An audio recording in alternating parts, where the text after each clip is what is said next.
Hai semuanya, Assalamualaikum warahmatullahi wabarakatuh. Apa kabar kalian semua? Terima kasih sudah mau mampir dan selamat datang di channelnya Tikar Kelabu.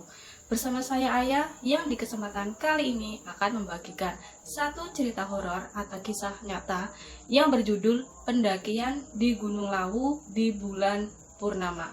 Sebelum ke cerita, aku ingetin buat kalian, jangan lupa support channelku dengan cara subscribe, like, komen, share sebanyak-banyaknya agar kalian nanti tidak kesurupan. Dan jangan lupa tonton videoku ini sampai habis. Dan kalian penasaran seperti apa ceritanya? Langsung aja ke ceritanya.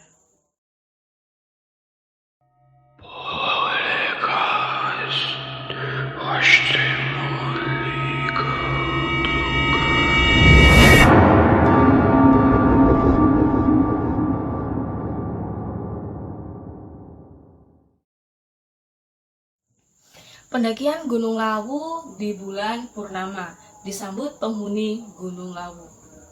Juli 2020, cerita ini berawal ketika Wahyu memiliki keinginan merefleksikan pencapaian kelulusannya di perkuliahan. Karena saat itu masih pandemi dan baru aja ada kebijakan new normal dari pemerintah. Tentu aja belum banyak jalur pendakian gunung yang dibuka. Sampai bingung mencari jalur pendakian gunung mana yang dibuka hingga akhirnya Wahyu mendapatkan kabar jika jalur pendakian Gunung Lawu via Candi Ceto dibuka. Tak berpikir lama, Wahyu pun memutuskan ke Gunung Lawu via Candi Ceto yang akan Wahyu daki nanti. Oh ya, perkenalkan, nama yang ada dalam cerita ini adalah Wahyu. Wahyu adalah mahasiswa di salah satu kampus swasta di Semarang. Sebelumnya, Wahyu sudah pernah mendaki ke Gunung Lawu via Candi Ceto bulan Agustus tahun 2019. Bagi Wahyu, Gunung Lawu adalah gunung yang menarik, berkesan ketika didaki dan diceritakan di kemudian hari. Walaupun dalam hati keinginan Wahyu sebenarnya ingin mendaki Gunung Sumbing via Bowongso atau Gunung Bismo. Tapi pikirnya di masa pandemi dan new normal seperti sekarang belum tahu kapan jalur pendakian gunung akan dibuka normal seperti biasanya. Tak lama setelah memutuskan Lawu sebagai tujuannya, Wahyu ini mengajak kawan yang bernama Aksal sebagai kawan mendakinya. Aksal adalah kawan Wahyu yang sebelumnya sudah pernah mendaki bersama di Gunung Sindoro dan Gunung Merbabu beberapa bulan yang lalu. Sampai hari H yang sudah ditentukan tiba, Wahyu dan Aksal berangkat dari Semarang hari Jumat sore. Rencananya mereka akan transit dulu di Surakarta, mampir di kontrakan kawan Wahyu di sana, dan berangkat menuju Candi Ceto Sabtu pagi-pagi setelah sholat subuh. Keesokan harinya, tak lama setelah selesai sholat subuh, mereka langsung packing ulang peralatan dan logistik yang dibawa. Lalu jam 5:30 pagi, mereka mulai perjalanannya menuju Candi Ceto. Di tengah perjalanan mereka ini memutuskan mampir ke warung soto untuk sarapan dulu di sana. Selesai sarapan, mereka melanjutkan perjalanannya. Jam menunjukkan pukul 8 pagi, mereka sampai di base camp pendakian Candi Ceto. Sesampainya di sana, mereka berdua dikagetkan dengan suasana base camp yang ternyata sangat ramai, bahkan nampak sekali pendaki antri untuk masuk ke loket pendaftaran. Setelah parkir motor, Wahyu dan Aksal cek ulang perlengkapan dan mampir ke warung di sekitar base camp membeli nasi bungkus untuk bekal mereka makan siang nanti di perjalanan. Sembari menunggu antrian pendaki berkurang, Wahyu dan Aksal istirahat sebentar. Akhirnya setelah lama menunggu jam 9:30 dan mereka mulai berjalan menuju loket pendaftaran, namun sialnya antrian pendakian masih banyak dan mengharuskan mereka hanyut di dalam antrian itu. Akhirnya jam 10 Wahyu selesai mengurus makan siang dan dilanjutkan dengan briefing dari petugas base camp. Briefing ini dilakukan untuk membekali pendaki dalam melakukan pendakian di masa pandemi sekarang ini. Pantangan dan protokol pencegahan COVID-19 pun tak lupa disampaikan petugas kepada pendaki. Lalu pukul 10:30 siang, mereka mulai pendakian setelah briefing selesai. Jalur dari base camp menuju pos 1 berada di samping Candi Ceto dan masih didominasi dengan perkebunan warga. Nantinya pendaki juga akan melewati situs peninggalan sejarah lain selain Candi Ceto adalah Candi Kepek. Kondisi medan masih cukup landai dan belum begitu menanjak di awal pendakian ini. Jarak dari pos 1 dari base camp pendakian kurang lebih 1 jam perjalanan. Pukul 11:30 siang, Wahyu dan Aksal sampai di pos 1 Mbah Branti. Ditandai gubuk kecil tempat istirahat dengan banyak pendaki di sana. Tanpa istirahat, mereka langsung melanjutkan perjalanan menuju pos 2. Di setelah pos 1, jalur mulai memasuki kawasan hutan yang didominasi oleh pohon damar. Trek sedikit lebih menanjak dari sebelumnya. Hampir masuk jam 1 siang, mereka berdua tiba di pos 2 Brakseng. Kedatangan mereka disambut banyaknya pendaki yang istirahat di sana. Mereka berdua istirahat sebentar di pos 2, kurang lebih 15 menit mereka berdua istirahat. Wahyu dan Aksal pun melanjutkan perjalanannya menuju pos 3 dan akan break lama di sana. Tak membutuhkan waktu yang lama, mereka berdua mencari tanah lapang dan membongkar karir untuk beristirahat, makan siang, dan sholat di sana. Mereka berdua menghabiskan waktu lama di pos 3 sebelum akhirnya pukul 15.45 atau jam 4 kurang seperempat, mereka melanjutkan perjalanan menuju pos 4. Jarak dari pos 3 ke pos 4 kurang lebih ditempuh waktu 1,5 jam atau 1,5 jam tergantung kecepatan. Targetnya mereka tuh bisa sampai pos 4 sebelum gelap atau malam. Karena berdasarkan informasi yang Wahyu terima, pendakian dilarang camp atau bermalam di pos 4. Selain lokasi pos 4 yang sempit, konon di pos 4 ini angker dan banyak beredar cerita mistis pendaki ketika bermalam atau melewati pos 4 di saat malam hari. Setelah dari pos 3, jalur didominasi dengan tanjakan terjal dan pohon pinus di hutan kiri kanan dan menandakan sebentar lagi itu gelap. Tak lama bebarengan dengan senja, mereka berdua ini berhenti istirahat sambil menikmati senja yang datang. Tiba-tiba datang burung jalak hitam atau masyarakat lokal sana menyebutnya tuh jalak gading di depan mereka. Konon katanya jalak gading adalah jelmaan dari penunggu Gunung Lawu. Jalak gading juga dipercayai sebagai penunjuk jalan bagi para pendaki Lawu. Tiba-tiba Aksal ini berceloteh kayak gini. Kata bapaknya, temanku, ya rumahnya dekat dengan Lawu. Kalau jalak itu datang, tandanya kita itu dijemput, diminta cepat melanjutkan perjalanan, Mas. Khawatirnya ada apa-apa. Tanpa pikir panjang, mereka berdua melanjutkan perjalanan. Hingga saat ini situasi masih normal dan tidak terjadi apa-apa. Saat mereka berdua jalan, gading itu masih ada dan lompat-lompat. Maksudnya tidak terbang ke arah depan, seakan-akan mengarahkan dan mengawal jalan mereka berdua. Hingga tanpa sepengetahuan mereka, jalak itu menghilang. Setelah azan maghrib, mereka masih belum juga sampai di pos 4. Dan dari sinilah kejanggalan-kejanggalan mulai bermunculan.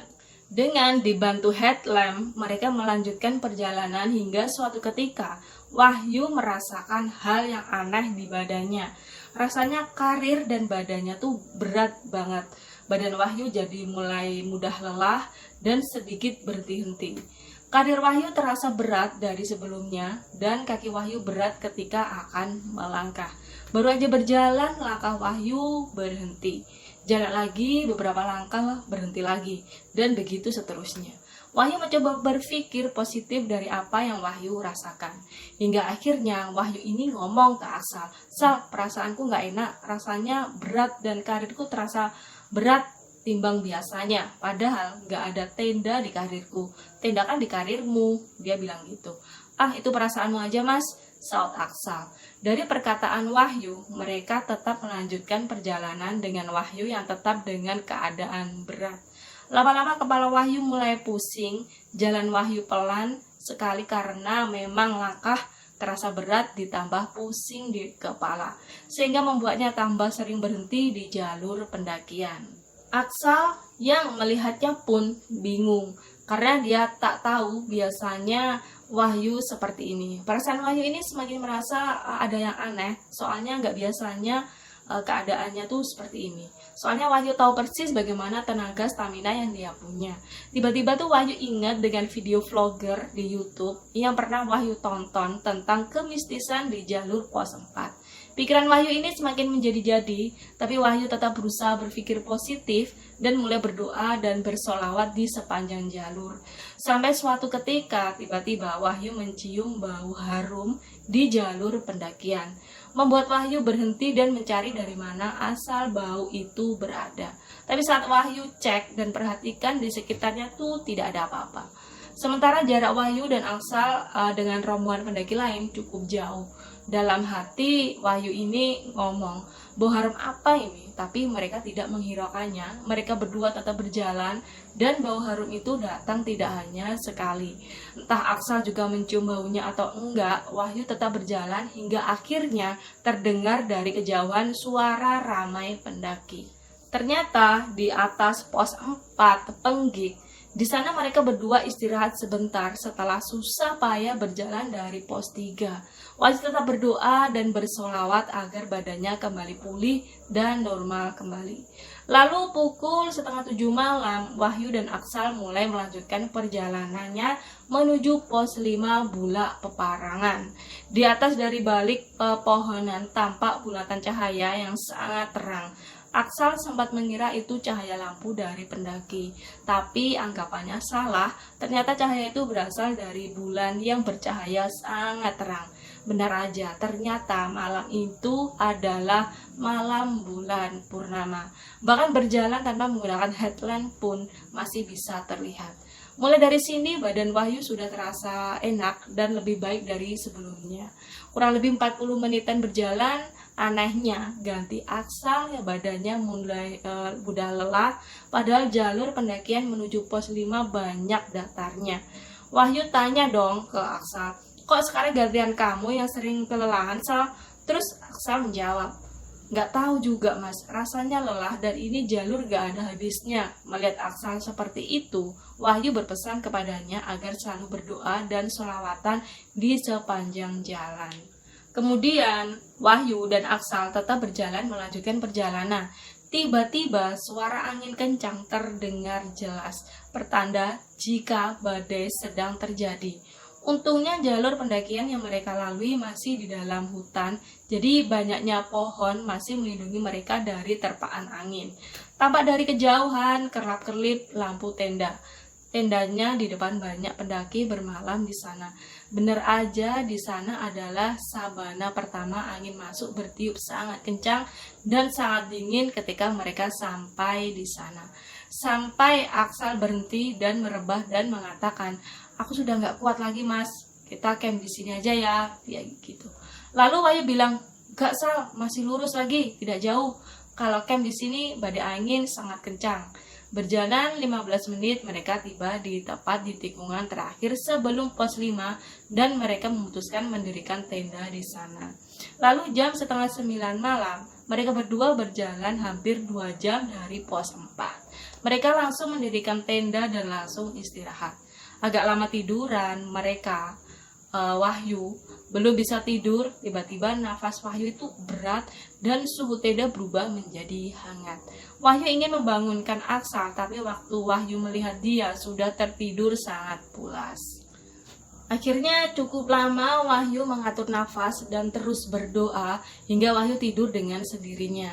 Konon Bulak Peperangan dulunya terjadi pertempuran antara pengikut Prabu Brawijaya dan pasukan Adipati Cepu yang mengejarnya. Sehingga muncullah mitos jika orang Cepu dilarang mendaki Gunung Lawu karena Prabu Brawijaya mengeluarkan sumpah kepada Adipati Cepu. Sawijining ana anggone wong Cepu utawi turunane Adipati Cepu pinarak sajroning Gunung Lawu bakale keneng nasib cilaka lan agawe bisa lunga ing Gunung Lawu. Nah, ini artinya jika ada orang-orang dari daerah Cepu atau daerah keturunan langsung Adipati Cepu naik ke Gunung Lawu, maka nasibnya akan celaka atau mati di Gunung Lawu sampai sekarang. Tuah itu sumpah raja terakhir Majapahit Prabu Brawijaya masih diikuti oleh orang daerah Cepu, khususnya keturunan Adipati Cepu. Akhirnya mereka bangun pukul 02.45 dini hari karena rencana mereka berdua akan summit ke puncak jam setengah 4 pagi. Setelah makan dan packing, mereka mulai pendakian kembali dengan posisi Wahyu berada di depan, sedangkan Aksa berada di belakang. Udara pagi itu sangat dingin sekali. Wahyu perkirakan suhu saat itu kurang lebih 5 derajat Celcius. Kurang lebih 1 jam berjalan mereka tiba di Gupakan Menjangan. Sangat banyak pendaki yang bermalam di sana. Tanpa istirahat, mereka berdua tetap berjalan.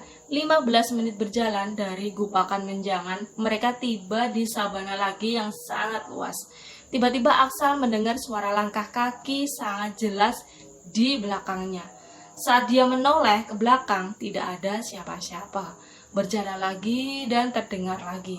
Menoleh lagi dan tetap tidak ada apa-apa di belakang kami. Dan itu berlangsung lama. Aksa sempat mengira itu suara dari sepatu yang Wahyu pakai, tapi setelah dia perhatikan, ternyata bukan. Aksa kembali menoleh ke belakang dan tetap tidak ada apa-apa. "Ayo mas, agak cepat," dia bilang gitu ke Wahyu. "Di sini menakutkan," tanya Aksa. Dengan muka bingung, Wahyu menjawab, "Ada apa, Sal?" "Gak apa-apa mas, nanti aja di bawah aku ceritain," jawab Aksa. "Waduh, apalagi ini?" tanya Wahyu dalam hati. Langkah mereka percepat hingga tanpa sengaja saat Wahyu menoleh sebelah kanan ke arah depan, terlihat samar-samar ada sosok berwarna hitam dari kejauhan seperti seorang bapak-bapak setengah tua. Wahyu kaget banget dan bertanya dalam hati, "Apalagi itu?" Wahyu menoleh lagi dan masih ada lagi. "Ya Tuhan, apalagi ini?" Wahyu istighfar berkali-kali dan tetap membaca doa. Wahyu selalu menunduk di sepanjang jalan. Cahaya headlamp selalu Wahyu arahkan ke bawah. Sialnya, jalur pendakian melewati tak jauh di depan sosok hitam itu. Hingga akhirnya langkah Wahyu tiba di depan sosok itu. Bayangkan, berjalan tapi di depannya ada sosok yang jaraknya tidak jauh dan tidak dekat juga. Wahyu juga nggak berani melihatnya dan pandangan Wahyu tetap di bawah. Refleks saat itu Wahyu mengucapkan salam sangat pelan. "Assalamualaikum. Saat saya izin lewat. Saya dan teman saya tidak mengganggu." Kayak bisikan-bisikan gitu guys. "Kita hanya ingin mendaki di sini." Wahyu tetap berdoa dan berselawat. Wahyu terus berjalan dan Aksal tetap di belakang Wahyu yang entah dia melihat atau tidak kejadian barusan. Setelah melewati sosok itu, Wahyu mempercepat langkahnya dan alhamdulillah tidak terjadi hal apa-apa. Jam menunjukkan pukul 4:30 pagi, tapi mereka belum juga tiba di Pasar Dieng. Padahal target mereka berdua ingin sholat subuh di Hargodalem. Akhirnya mereka ini tiba di Pasar Dieng. Bagi yang tidak tahu, Pasar Dieng adalah pasar setannya Gunung Lawu. Di sana banyak sekali batu berserakan dan pendakian dilarang mengambil dan mengubah bentuk atau letak batu di sana. Lalu jam 5:50 pagi, sementara mereka berdua belum melaksanakan sholat subuh. Dalam hati Wahyu ini berpikir, setelah apa yang terjadi jika kami sholat di Pasar Dieng, apakah aman dari yang menunggu di sini? Dengan memantapkan hati, bismillah, mereka berdua berhenti tepat di dalam Pasar Dieng dan sholat subuh di sana. Alhamdulillah tidak terjadi apa-apa, tapi sangat terasa jelas hawa di kawasan Pasar Dieng sangat berbeda dari kawasan yang lainnya. Kurang dari pukul 5:30 pagi, mereka ini tiba di Hargodalem, tempat di mana warung legendaris Mbok Yem berada. Di Hargodalem sudah banyak tenda dan pendaki yang bermalam di sana. Biasanya pendaki dari jalur Cemoro Sewu atau Cemoro Kandang yang bermalam di sana. Wahyu dan Aksa memutuskan berhenti sebentar di Hargodalem. Jam 05.45 mereka berdua melanjutkan perjalanannya ke puncak. Dari Hargodalam jarak sudah tidak jauh, tapi jalur yang dilewati bebatu dan lumayan terjal.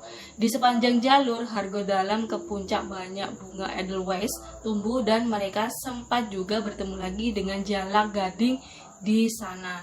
Tak lama pukul 6:30 pagi, mereka berdua tiba di puncak Lawu Hargodumilah. Syukur alhamdulillah terucap dari mulut Wahyu dan Aksal.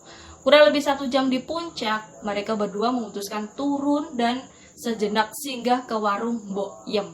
Banyak pendaki bilang kalau ke Lawu belum ke Mbok Yem, itu belum dianggap ke Lawu. Entah sejak kapan dan karena apa kalimat itu tersebar ke banyak pendaki. Mungkin karena Mbok Yem adalah pelopor warung yang ada di sana. Mungkin. Selesai dari warung Mbok Yem, mereka berdua turun ke tempat camp dan langsung packing persiapan turun. Jam menunjukkan pukul 13.40 siang dan mereka mulai berjalan turun dari pos 5. Target mereka sebelum gelap harus sampai ke base camp. Singkat cerita, tepat azan maghrib mereka tiba di base camp tanpa menemui kejanggalan-kejanggalan lagi. Setiba di base camp, mereka istirahat, bersih-bersih, dan makan malam sebelum pulang ke Semarang lagi. Kurang lebih pukul 9 malam mereka pulang dari base camp. Sebelum pulang, Aksal sempat ngobrol dengan bapak-bapak pemilik base camp. Katanya, baru kali ini Candi Cetor ramai mas, apalagi bulan purnama seperti ini. Kok bisa ramai sekali? Tiba-tiba Aksal diam, lalu berpikir, pantas saja selama berjalan malam di pendakian hawanya berbeda. Tapi sudahlah, yang penting mereka sudah turun dengan selamat. Belum lebih dari 1 menit dan belum ada turun 100 meter, mereka berjalan, tiba-tiba rem motornya Aksal ini blong dan tidak berfungsi. Mereka berdua kaget campur takut karena memang posisi jalan ini masih turun. Di depan ada tikungan tajam dan turunan yang lebih curam serta jurang yang sangat dalam di kanan jalan tanpa ada pembatas jalannya. Refleks sepatu yang mereka pakai, mereka gunakan untuk ikut membantu agar motor ini berhenti. Tapi tetap aja motor tidak berhenti dan mereka pun ketakutan dengan tiba-tiba saat jalanan sepi, tepat sebelum tikungan dia putar balikan motor secepatnya, namun motor tidak belok dengan maksimal karena tertahan karir di baliknya. Sehingga kini mereka berhadapan dengan jurang tepat di depan mata mereka berdua. Dengan sekuat tenaga, mereka menggunakan kaki mereka berdua agar motor berhenti. Alhamdulillah, motor ini berhenti tepat di bibir jurang. Mereka langsung turun dan Aksal menepikan motornya. Mereka berdua duduk di tepi jalan dan menghela nafas panjang. Hampir saja nyawa mereka berdua hilang, padahal nggak biasanya motor Aksal seperti itu. Kan udah sering sekali muncak pukul 12:30 malam mereka berdua tiba di Semarang, di tempat kos Aksal. Perjalanan kami akhirnya selesai. Tapi ternyata cerita mereka berdua tidak berhenti di sini. Selang beberapa hari, kejadian aneh menimpa Aksal. Aksal ini bercerita jika saat tidur dia ketindihan dan ingin bergerak sedikit pun tidak bisa. Hingga akhirnya Aksal merasakan ada telapak tangan tepat di atas pipi bagian kirinya. Sini ya. Dengan jelas ia melihat tangannya hitam dan berbulu. Aksal hendak menoleh melihat apa yang ada di sampingnya. Dia masih tidak bisa bergerak. Aksal ingin teriak minta tolong juga tidak bisa. Hingga akhirnya dia tidur dengan sendirinya. Aksal melanjutkan cerita, saat tidur dia bermimpi, di dalam mimpinya dia bertemu dengan banyak sosok makhluk yang gak tahu namanya, yang sebelumnya dia belum pernah dan tidak bisa lihat. Sangat banyak sekali sampai Aksal merasa ketakutan. Kejadian itu seperti nyata adanya hingga akhirnya Aksal terbangun. Besoknya Aksal mencoba tanya dengan Yanto, tetangga dekat rumah Aksal yang memang paham dengan masalah seperti itu. Aksal menceritakan kejadian-kejadian ketindihannya dengan apa yang dia lihat dan perjalanannya ke Gunung Lawu. Yanto mengatakan jika itu adalah akibat dari bau yang masih Aksal bawa dari Gunung Lawu. Aksal terkejut dan hanya tertegun mendengar ucapan Yanto.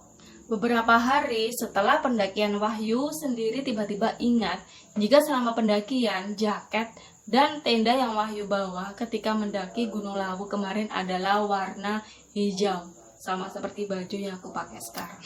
Sementara sudah menjadi pantangan bagi para pendaki Gunung Lawu jika dilarang menggunakan pakaian atau peralatan berwarna hijau. Apa iya kejanggalan-kejanggalan selama pendakian diakibatkan jaket atau tenda berwarna hijau yang Wahyu bawa? Wallahu alam. Yang penting alhamdulillah mereka berdua bisa kembali ke rumah masing-masing dengan selamat dan tak kurang satu apapun. Pelajaran bisa kita ambil dari perjalanan ini adalah tetap sopan ketika kita melakukan kegiatan di alam bebas. Mau bagaimanapun kita adalah tamu di sana. Hewan dan segala makhluk di sana adalah tuan rumahnya. Berlalu sopan adalah hal mutlak yang harus kita lakukan. Dan tetap ingat Allah Subhanahu wa Ta'ala dimanapun kita berada. Terima kasih sudah baca video saya hingga akhir. Oke guys, terima kasih yang udah nonton. Jangan lupa untuk subscribe yang ada di bawah kalau belum, dan kalau yang udah, terima kasih banget. Boleh minta like-nya juga. Sampai jumpa di cerita horor selanjutnya. Jika ada yang salah, kurang, dan mohon maaf. Assalamualaikum warahmatullahi wabarakatuh.